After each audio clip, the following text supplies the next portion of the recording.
Some thoughts on Senator Kennedy, because you know the senator as well.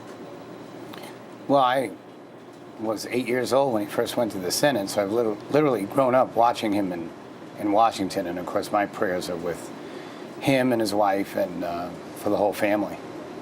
Let's talk about today's inauguration, because while this has put a bit of a damper on the festivities, that it's still a very momentous occasion. I know that your family worked very hard when it came to civil rights, and I'm wondering if your father ever anticipated that all your hard work may lead, not your hard work alone, of course, Governor, but may lead to the election of the first African-American president in this country. Well, I don't think he thought he would ever see it, and he got to watch it today, and he told me he didn't think I would see it either.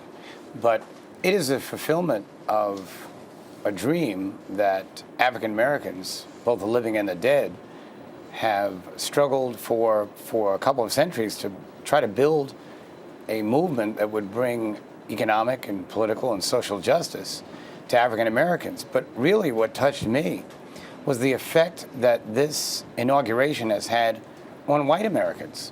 People who didn't vote for for President Obama, and presumably might not vote for him for re-election and wouldn't agree with his policies, still see the historical significance in his accession to the presidency and how it so validates our founding Declaration of Independence and Constitution. Governor, I know there are people out there saying, when are they going to ask him the questions? Oh, well, I'm do going you to break in here and ask really you the so question. soon, Don't all Bob? shout out at once. When are you going to announce your appointment to replace and fill out Hillary Clinton's Senate term? And are you going to appoint Caroline Kennedy? Speaking of Kennedys, In the next couple of days, and I am not totally sure who I'm going to appoint yet. did Senator wait. Kennedy, in fact, ask you to appoint Caroline? No. I actually have not spoken to Senator Kennedy since he was ill last spring. There has been a lot of speculation, Governor, as you know. It's been sort of an emotional roller coaster in the press about Caroline Kennedy's chances, and is she a shoo-in, is she not? How would you characterize, I know that we don't want to pin you down, but how would you characterize her chances at this moment in time to be appointed by you?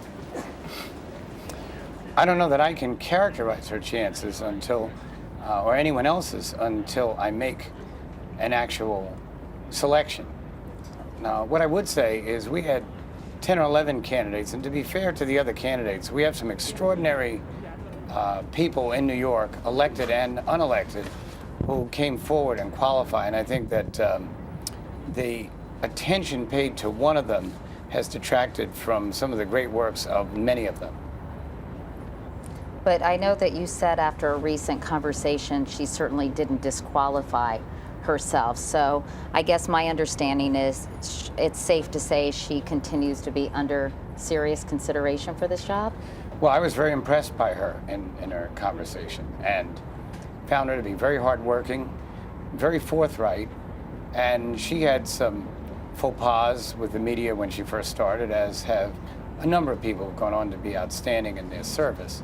So I'm weighing her ability and her acumen and what she might be able to do for New York more than that, and also in comparison with some rather stiff competition in New York. In fact, Attorney General Andrew Cuomo is the popular choice according to polls conducted, and most New Yorkers prefer his appointment over the appointment of Caroline Kennedy. Is he someone you're seriously considering as well? Well, he's a person that is the only current elected statewide official in New York. The rest of us came to our positions one way or the other. And yes, that's certainly true, but we don't need to rehash that story, do we, Governor? We won't rehash that, but he has outstanding qualities and is someone I'm considering. I have not paid much attention to the polls in this case. Originally, she was ahead, and then he's ahead, but these are recognition polls. There are 8 other people whose names are not known. Like Carolyn Maloney, for example, exactly. Congresswoman. But their works are outstanding.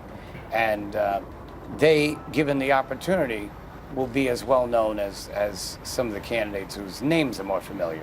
Do you think there's any possibility that if you don't appoint Andrew Cuomo to this position to fill out Senator Clinton's Senate term, that he might actually run against you for governor? Well, he's told me that he doesn't want to run against me, but I wouldn't think that's the case. What's important in these situations, Bob, is that there are a lot of ancillary factors that can affect these decisions. And the biggest challenge for me is, number one, not to hold any of the candidates responsible for the actions of advocates or self-promoters who want to get into what is obviously a very controversial situation. And the other is any effects on me. This is not about me. I would prefer that this wasn't even my choice. It'd be fine with me if the voters made this choice in a special election. So until they can in 2010, I just want to find the best person that can serve this period. Understood. Governor Patterson, when you make a decision, will you come on the CBS Evening News and announce it to the country? Katie, if I make a decision at 3 o'clock in the morning, since I can't call Hillary Clinton anymore, I'll call you. Thank you, Governor.